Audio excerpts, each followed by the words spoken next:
Hi friends, welcome channel fact Ganesha. तो दोस्तों, महाशिवरात्रि के दिन भगवान शिव की पूजा की जाती है।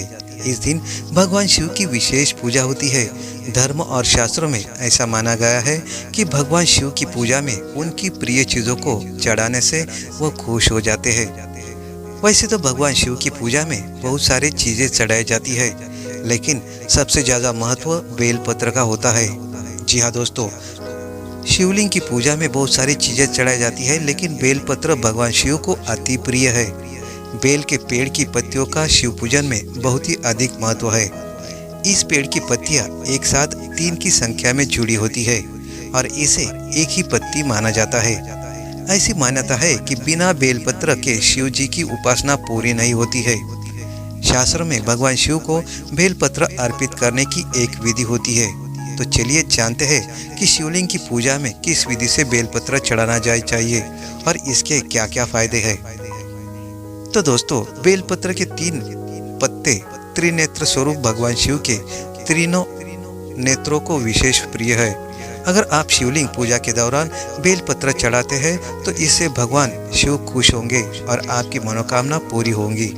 मगर बहुत जरूरी है कि बेलपत्र चढ़ाने से पहले आप जान लें कि बेलपत्र कैसा होना चाहिए और कैसा चढ़ाया जाना चाहिए। तो दोस्तों, ध्यान रहे कि एक बेलपत्र में 3 पत्तियां होनी चाहिए।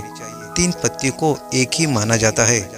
इस बात का भी ध्यान रखें कि बेल की पत्तियां कटी फटी ना हो। बेलपत्र में चक्र और वज्र नहीं होना चाहिए, ऐसा पत्तियों को खंडित माना गया है। हालांकि 3 पत्तियां आपस में मिल पाना मुश्किल होता है, मगर ये मिल जाती है। बेल की पत्तियां जिस तरफ से चिकनी होती है, आपको उसी तरफ से शिवलिंग पर चढ़ानी चाहिए।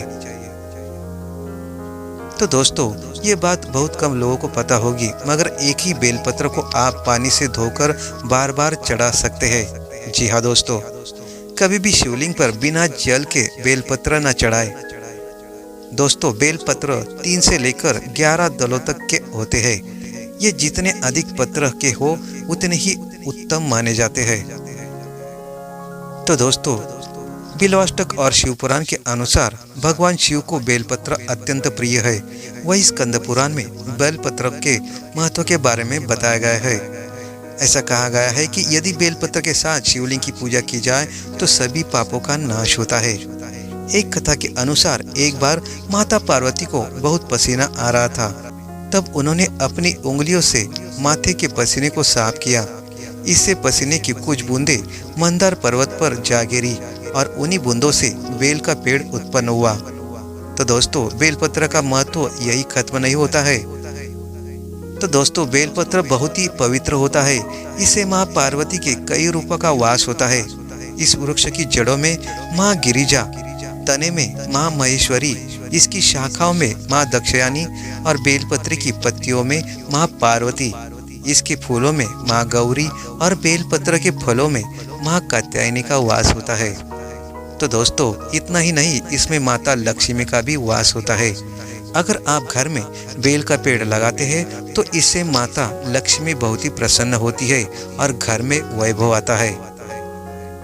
तो दोस्तों, इससे सबसे बड़ा लाभ होता है कि भगवान शिव बहुत ही प्रसन्न होते हैं और सारी मनोकामना पूरी कर देते हैं। वही बेलपत्र चढ़ाने से सुख के साथ घर में वैभव और धन भी आता है, यानी आपको कभी भी आर्थिक संकट का सामना नहीं करना पड़ता है।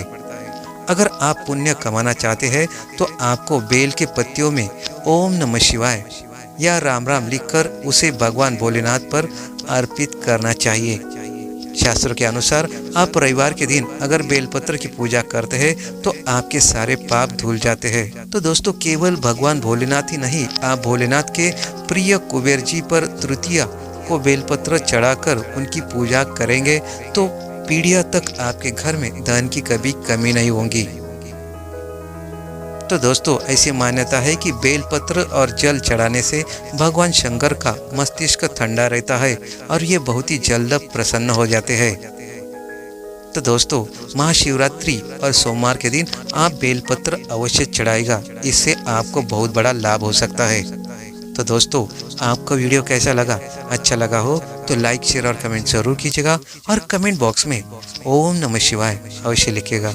धन्यवाद।